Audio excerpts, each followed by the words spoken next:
Hey everybody, welcome back to Rambler's Diner at the Cabin. It's a great day, isn't it? Today we're going to do something, a copycat from Outback. Y'all like Bloomin' Onion? Have you ever had Bloomin' Chicken? Well, today we're going to make a copycat of their Bloomin' Chicken, and it is going to be fantastic. I did a test run with this the other day with, uh, what do we call it? Cube steak, like like you would have a country fried steak or something like that. I did a test run with country fried steak, and now we've done it with chicken, and we're going to show you how we do it. It's going to be fantastic. If you want to know how we do it, stick around, watch this. It's going to be fun. You're going to love it. Okay, we're going to crack our egg and get it in here. Okay, now I like to get my egg whipped up really, really good before I put my buttermilk in. By the way, there's other recipes that call for milk, but I really like the flavor that the buttermilk imparts to this dish. So that's what we're going to do. We're going to use buttermilk. Now, you all have heard of soaking your buttermilk or marinating your buttermilk, or sorry, marinating your chicken in buttermilk, and that's, kind of what the flavor that is added in this dish as well. All right, now we're going to add our buttermilk. We're going to add a whole cup. Again, you can use milk if you need to. We have buttermilk on hand usually. Okay, we're going to give that a good mix. This is going to be kind of the glue that holds everything together. So we want it to be all mixed well. Now we're going to set that aside and work on our flour. Okay, let's get started with the flour. We're going to put that flour down into this disposable receptacle so that we can throw it all away when we're done. Okay, we're going to go in with about 2 teaspoons of salt. We're going to go in with about a tablespoon of cayenne pepper.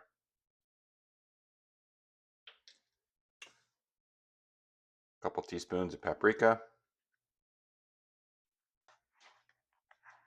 A teaspoon of black pepper. A teaspoon of garlic powder. A teaspoon of onion powder. I'm going to go in with about a half a teaspoon of thyme. About a half a teaspoon of oregano. And since my measuring spoon won't fit, I'm going to guess that's about a quarter teaspoon of cumin. And we're going to give that a really good mix. We want everything even.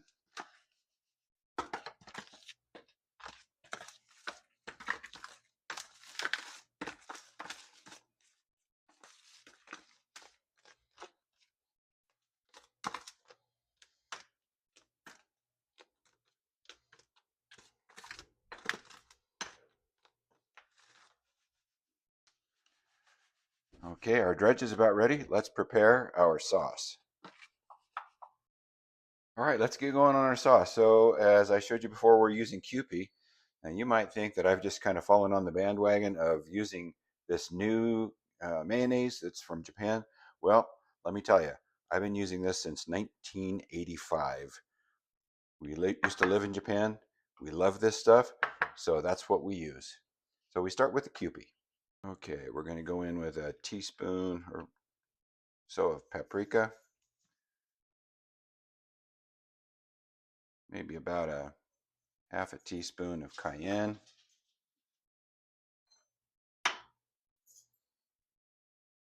Quarter teaspoon or so of salt. About a teaspoon of pepper. Okay, so we're going to go in here with 4 pretty heaping tablespoons of this horseradish.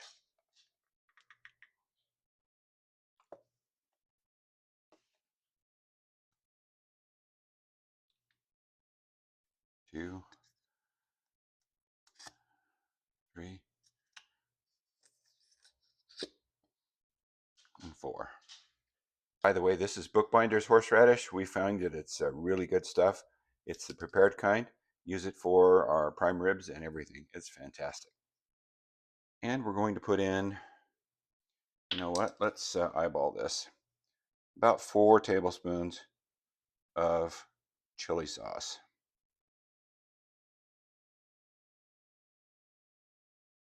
Yeah, there we go. That'll work. And we're going to give that a good mix.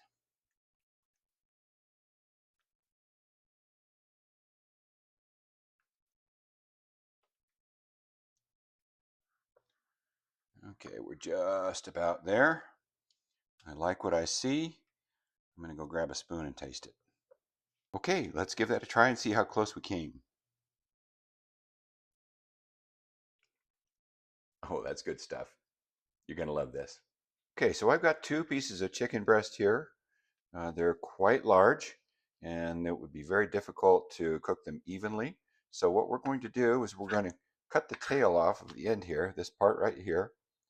We're going to pound that out, make it a larger piece. Then we're going to slice the fillet in half, and we're going to do it kind of like this. So we're going to cut that piece off in there, and this piece off the end here. Now we're going to take our hand with our fingers up, hit the middle of that chicken, and we're going to cut it right down the middle, kind of like that. So we got 2 pieces there. We're going to do the same thing with this one. Put it right down the middle.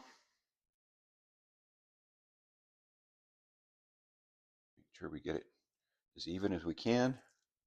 And we got a couple more pieces there. That one got a little thinner than I thought, but that's okay. We'll work on it. Okay, now we're going to take these pieces of chicken, and I think I can probably do 2 at a time. Let me take the thicker pieces first. I'm going to put them in this Ziploc bag, and then we're going to get to pounding.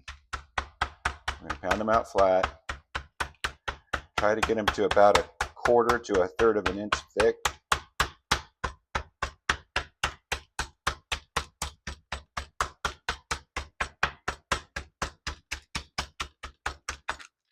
Let's see how we're doing there. Yeah, a little bit more.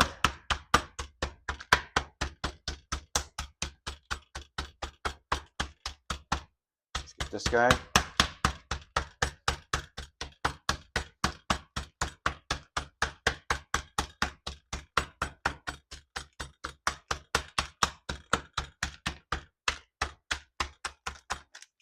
Perfect. I'll go ahead and do the rest of them, and I'll meet you when it's time to dredge. Okay, it's time to get to dredging. So what we're going to do is we're going to go flour, egg wash, flour, plate. So let's get started with that. Shake off any excess. Put it in the buttermilk and egg wash. Come back over here. Get it coated nicely. Shake off the excess. Bring it there. We're going to do that again. Into the egg wash.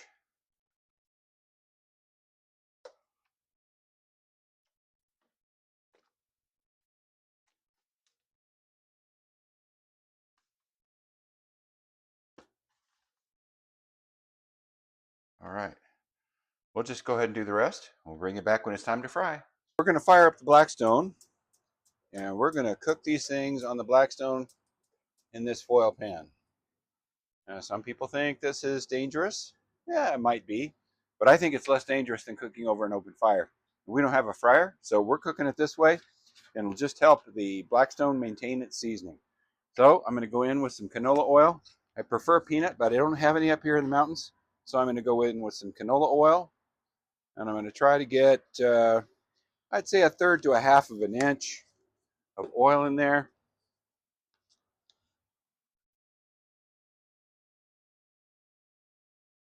And we'll fry in that.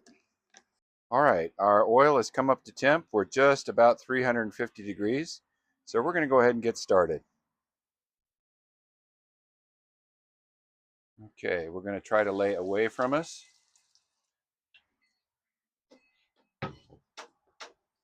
Got a good sizzle going on. I think it'll probably take about 2 minutes per side.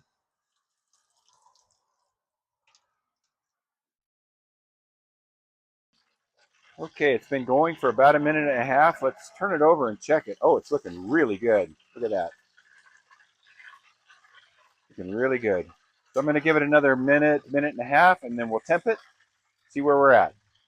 All right, we've reached our temp. And drain it off a little bit. Let's put it on that plate right there.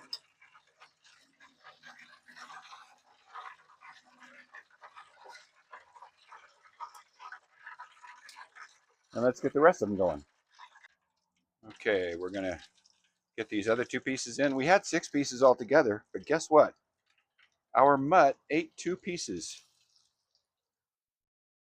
right off the counter.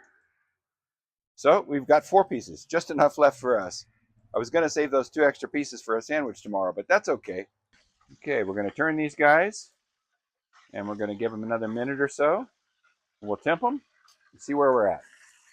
All right, we temped these last 2. They're ready. We're going to take them off, give them a little drain,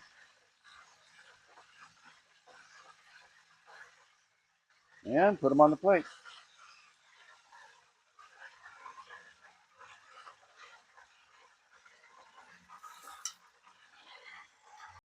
So this is Penny, our little chicken thief. She's a real sweetheart, but she loves food and she steals anytime she gets a chance. And it's my fault for leaving the chicken too close to the counter. Okay, folks, there's the finished product. This is absolutely mouth-watering. Absolutely beautiful. I can't wait to dig in. So without further ado, let's give this a try. First thing I'm going to do is give it a try without the sauce.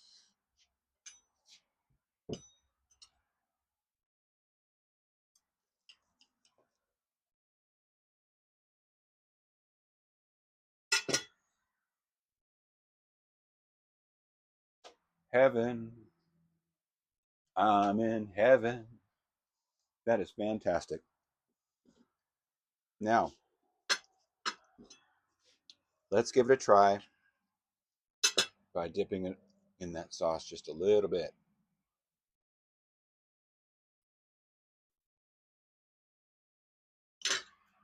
Hey, it's Rambler's Backyard Diner. It might as well be Outback. This is fantastic. Folks, you're going to love it. Hey, thanks for stopping by today. We sure do appreciate your time. It's been fun having you. It's been fun making this. If you liked what you saw, if it inspired you to do something new or different or interesting, hit that thumbs up button. If you haven't subscribed yet, what you waiting for?